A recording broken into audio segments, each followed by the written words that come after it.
Hello everyone. Welcome to Current Affairs MCQ program. Let's begin with the previous day's question. The question was, regarding the wetlands, consider the following statements. 1. Wetlands are ecotone, having land transitional between terrestrial and aquatic ecosystems. 2. Wetlands store large amounts of carbon in their soil and vegetation, helping to mitigate climate change. 3. The Montreux Record is a list of wetland sites recognized under the Ramsar Convention as being of international importance. How many of the statements given above are correct? Options are A. Only 1, B. Only 2, C. All 3, D. None. The correct answer to the question is C. Wetlands are defined as areas of marsh, fen, peatland or water, natural or artificial with water, that is static or flowing, including marine areas with a depth not exceeding 6 meters. Wetlands are ecotone, having land transitional between terrestrial and aquatic ecosystems. Hence, statement 1 is correct. Wetlands act as a natural filter by trapping sediments, breaking down pollutants, and absorbing excess nutrients. They store large amounts of carbon in their soil and vegetation, helping to mitigate climate change. Hence, statement 2 is correct. The Montreux Record is a list of wetland sites recognized under the Ramsar Convention as being of international importance. Hence, statement 3 is correct. India joined the Ramsar Convention on 1st February 1982 and has since designated 85 wetlands covering 1,367,749 hectares as wetlands of international importance. Hence, option C is the correct answer. The first question is, the State of Food Security and Nutrition in the World Report 2024 is released by which of the following? The options are A. Food and Agriculture Organization, B. United Nations, C. World Bank, D. None of the above. The correct answer is A.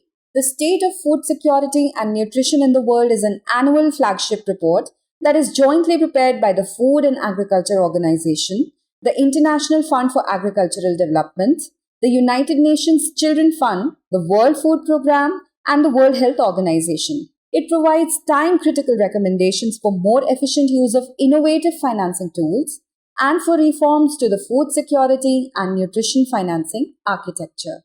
Hence, option A is the correct answer. Question 2. Regarding the sacred groves, consider the following statements. 1. They are tracts of virgin forests preserved by local people due to cultural and religious beliefs. 2. They serve as refuges for diverse flora and fauna and maintain clean water ecosystems. 3. They are prominent in Maharashtra, Karnataka, Kerala, Tamil Nadu, and Uttarakhand.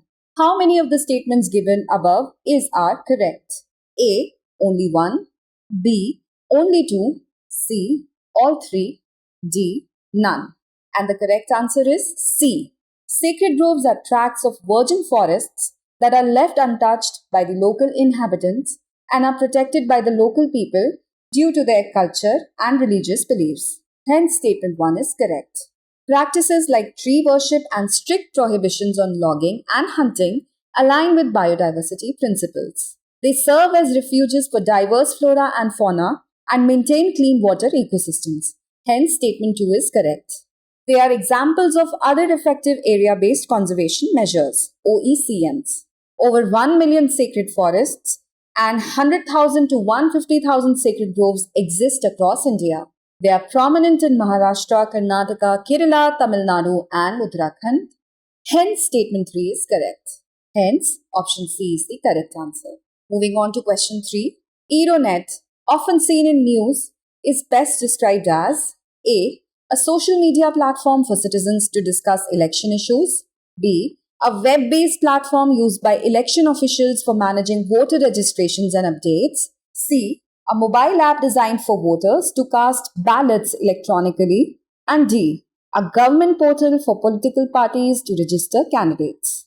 The correct answer is B. Eronet is a web-based platform developed for election officials in multiple languages and scripts to handle all processes pertaining to registration, migration, and deletion of names from the electoral rolls. Hence, option B is the correct answer. Question 4. Arrange the following events in chronological order. 1. The East India Company established the first Presidency Bank in Calcutta. 2. The Stock Exchange in Ahmedabad was established. 3. A committee was set up under the chair Sir Wilfrid Attlee. Select the correct answer using the code given below. A. 123. B. 321. C. 213. D. None. The answer is A. In banking, Calcutta had led with the East India Company establishing the first Presidency Bank in the city in 1806, followed by one in Bombay in 1840. The Ahmedabad Stock Exchange was established in 1894, 33 years before the Calcutta Stock Exchange, which was founded in 1908. There were complaints about the Bombay Stock Exchange conduct, leading the government to establish a committee under the chair Sir Wilfrid Attlee in 1923. It made various recommendations, including a uniform common code of conduct, extension of trading hours, fewer holidays, disciplinary rules, governance of board, etc. The report also presented the first index of securities. Hence, option A is the correct answer. Question 5. Regarding the North Atlantic Treaty Organization, NATO, consider the following statements. It was established in 1949 with the signing of the North Atlantic Treaty. 2. The membership is open to all the members of the United Nations. 3. Any decision to invite a country to join the alliance is taken based on consensus among all allies. How many of the statements given above are correct? And the options are A. Only 1, B. Only 2, C. All 3, and D. None. The answer is B. North Atlantic Treaty Organization NATO was established on April 4, 1949 with the signing of the North Atlantic Treaty in Washington, D.C. by 12 founding member countries from Europe and North America. Hence, statement 1 is correct. Since then, 20 more countries have joined NATO through 10 rounds of enlargement in 1952, in 1955, 1982, 1999, 2004, 2009, 2017, 2020, 2023, and 2024. Article 10 of the North Atlantic Treaty sets out how countries can join the alliance. It states that membership is open to any European state in a position to further the principles of this treaty and to contribute to the security of the North Atlantic area. Hence, statement 2 is not correct.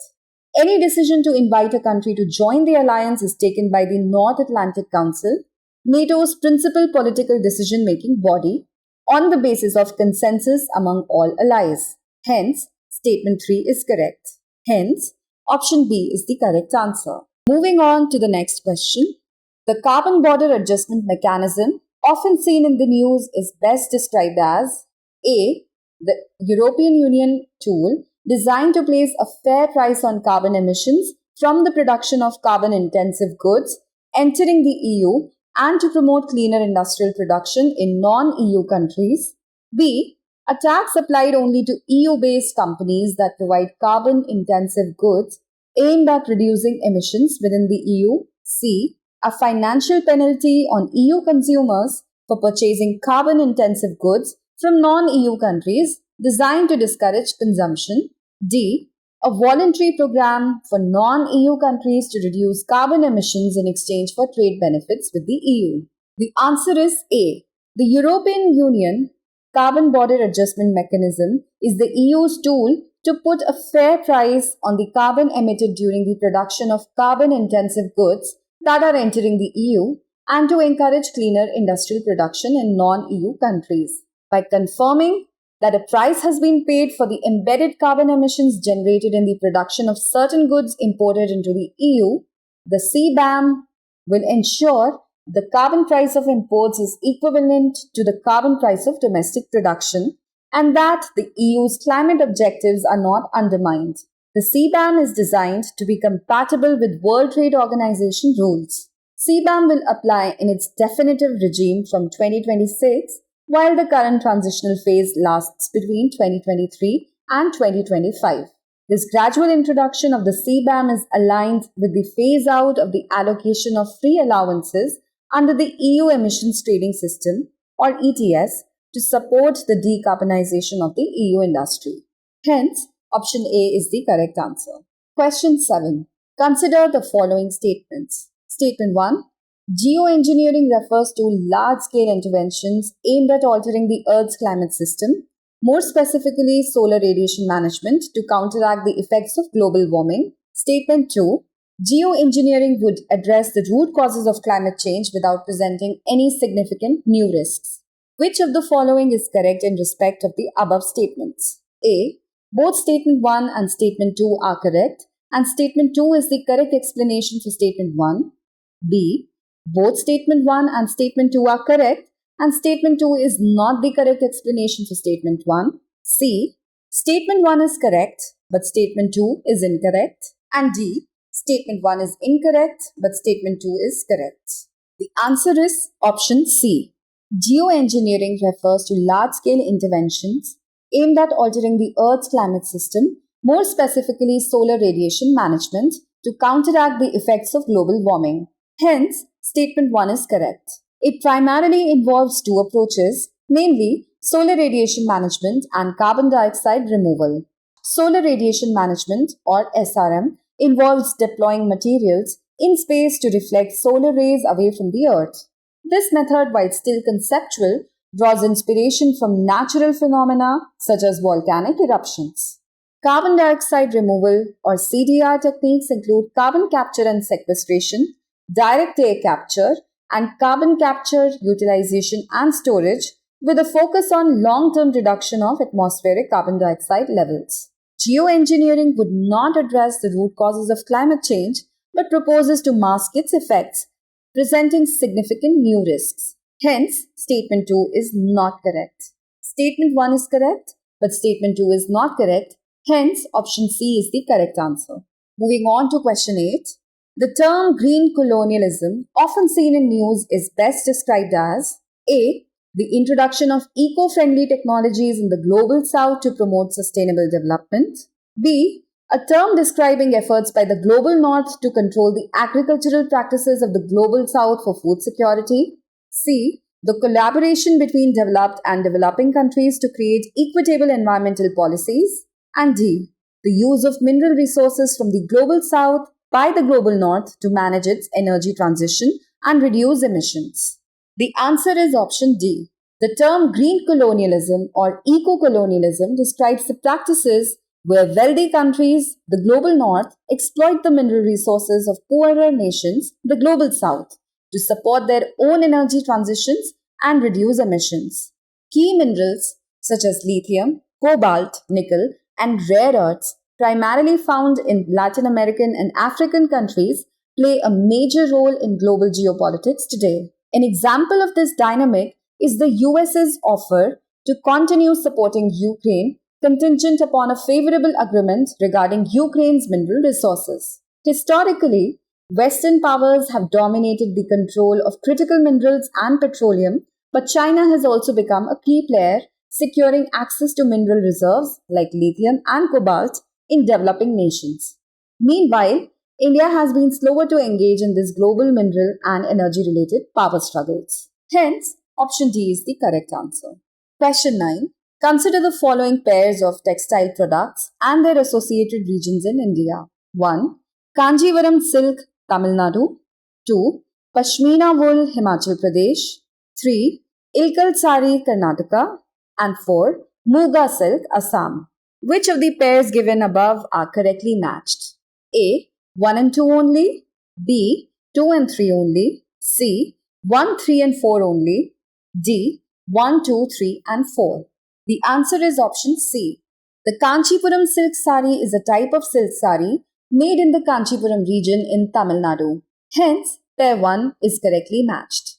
Pashmina wool, known for its luxurious quality, is primarily associated with the Ladakh region of Jammu and Kashmir, where the Changthangi goats, which produce this fine wool, are native. Hence, pair 2 is not correctly matched. The Ilkal saris are made in Karnataka. The saris are named after the town of Ilkal in the Bagalkot district of Karnataka. The body of the sari is woven from cotton, while the pallu and border are woven from silk. The top teni technique is used to weave the saris. Hence, pair 3 is correctly matched. Muga silk is associated with the state of Assam in India. It is known for its golden color, durability, and glossy texture. Hence, statement 4 is correctly matched. Hence, option C is the correct answer. Moving on to question 10. Consider the following statements. 1. The Lokpal has jurisdiction over the Prime Minister except in matters like national security and international relations. 2. The Lokpal is appointed by the President on the recommendation of a selection committee that includes the Chief Justice of India or a nominated Supreme Court judge. Which of the statements given above are not correct? A. 1 only, B. 2 only, C. Both 1 and 2, and D. Neither 1 nor 2. The answer is option D. The Lokpal is an independent anti-corruption authority in India established under the Lokpal and Lokayuktas Act of 2013, tasked with investigating allegations of corruption against certain public functionaries. The Lokpal has jurisdiction over the Prime Minister but with certain exceptions such as matters related to national security, international relations, and prior cabinet decisions. Hence, statement 1 is correct. The selection committee for the Lokpal includes the Prime Minister, the Speaker of the Lok Sabha, the Leader of the Opposition in the Lok Sabha, the Chief Justice of India, or a nominated Supreme Court judge and an eminent jurist.